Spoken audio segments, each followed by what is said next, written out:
მოდით ვისაუბროთ იმაზე, თუ როგორ შეუძლიათ ქართველმა ფერმერებმა მნიშვნელოვნად გაზარდონ თავიანთი საქმიანობის მომგებიანობა. დღეს ჩვენ ღორის კვების ერთ სტრატეგიულ მიდგომას განვიხილავთ, რომელიც სწორედ ამ მიზანს ემსახურება. აბა, მოდით პირდაპირ მთავარი საკითხით დავიწყოთ, რომელიც ალბათ ყველა ფერმერს აწუხებს. ეს საკვების ძალიან მაღალი ღირებულებაა. ჩვენ ახლა წარმოგიდგენთ მონაცემებზე დაფუძნებულ გადაწყვეტას, რომელიც ამ ხარჯის დრამატულად შემცირების საშუალებას იძლევა. ერთი შეხედვით თითქოს ყველაფერი ფასზეა დამოკიდებული არა, მაგრამ რეალურად პრობლემა გაცილებით ღრმაა და პირდაპირ ღორის ბიოლოგიას უკავშირდება. საქმე ისაა, თუ რატომ არის ტრადიციული კვება ხშირად არაეფექტური.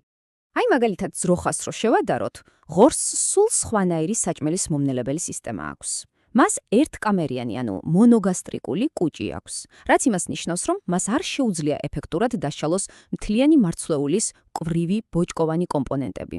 და აი სწორედ აქ ვეჯახებით მთავარ დაბრკოლებას. წამოიდგინეთ მარცვალი, რომელსაც აქვს თავისი ბუნებრივი, ძალიან მაგარი აბჭარი. ეს გარსი ფაქტობრივად კეტავს შიგნით არსებულ მთელ სიმდიდრეს, ცილასა და ენერგიას. შედეგად რას ვიღებთ? ღორი ჭამს, მაგრამ ვერ ითვისებს და ეს მარტივად რომ თქვათ პირდაპირ გადაყრილი ფულია. მაგრამ საბედნიეროდ არსებობს გამოსავალი. მოდით ვნახოთ ინოვაციური ტექნოლოგია, რომელიც ამ ბიოლოგიურ თავსატეხს ხსნის და ხარჯების შემცირების გასაღებსაც გვაძლევს. აი ეს არის მთელი ამ მეთოდის გული და სული, დამსხვრეული გარსის ტექნოლოგია. რას აკეთებს ის?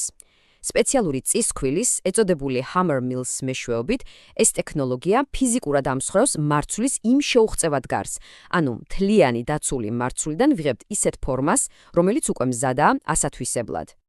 და შედეგი წარმოუდგენელია, მაგრამ ფაქტია, საკვები ნივთიერებების ბიოშეღწევადობა, ანუ ორგანიზმის მიერ მათი ათვისების უნარი იზრდება სამჯერ. დიახ, სამჯერ. ეს რას ნიშნავს პრაქტიკაში? როდესაც ეს აბჯარი დამსხვრეულია, ღორის მომნელებელი ფერმენტები პირდაპირ ყოველგვარი დაბრკოლების გარეშე წვდებიან ცილასა და ენერგიას. დანაკარგი მინიმალურია, საკვები ხდება ბევრად უფრო კონცენტრირებული და ეფექტური. კარგი, თეორია გასაგებია, მაგრამ როგორ გამოიყურება ეს ყველაფერი პრაქტიკაში, ფერმერისთვის? მოდით ვნახოთ კონკრეტული ოპტიმიზებული კვების რაციონი. ესე იგი, იდეალური ფორმულა, რომელიც მაქსიმალურ შედეგს იძლევა, ასე გამოიყურება. ძირითადი ნაწილი 45% არის სწორედ ამ ტექნოლოგიით დამუშავებული სველი ლუდის ბიოლოგიურად სუფთა გული. ამას ემატება 50% დაფქული სიმინდი, ან ხორბალი ენერგიისთვის და ბოლოს 5% ქათო ბალანსისთვის. და რატომ არის ეს ნაზავი ასეთი განსაკუთრებული? პირველ რიგში ის 30%-ით უფრო ადვილად მოსანელებელია, ვიდრე ჩვეულებრივი დაუმუშავებელი ჟომი. მეორეც, ის ქმნის ძალიან ნოყიერ, ტენიან მასას, რაც ღორებს ძალიან მოსწონთ. და რაც ყველაზე მთავარია, ამ რაციონით თქვენ სრულად ანაცვლებთ ძვირად ღირებულ კონცენტრატებს. ანუ, დამატებითი ხარჯი აღარ გჭირდებათ. და ახლა მივედით ყველაზე საინტერესო ნაწილთან. რა ეკონომიკურ სარგებელს ვიღებთ ამ ყველაფრიდან? პასუხი მარტივი და ძალიან შთამბეჭდავია. საკვების საერთო ხარჯები მცირდება 50%-ით. დიახ, განახევრებით. მაგრამ აქ მხოლოდ ფულის დაზოგვაზე არ არის საუბარი. ეს გაუმჯობესებული კვება პირდაპირ აისახება შედეგზე. ღორები ბევრად უფრო სწრაფად იზრდებიან, რაც ნიშნავს, რომ გასაყიდად მზად არიან უფრო მალე.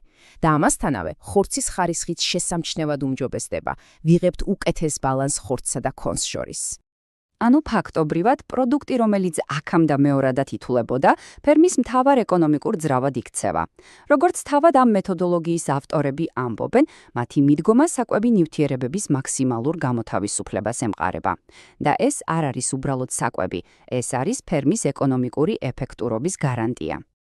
და ბოლოს, მთავარი კითხვა თქვენთვის.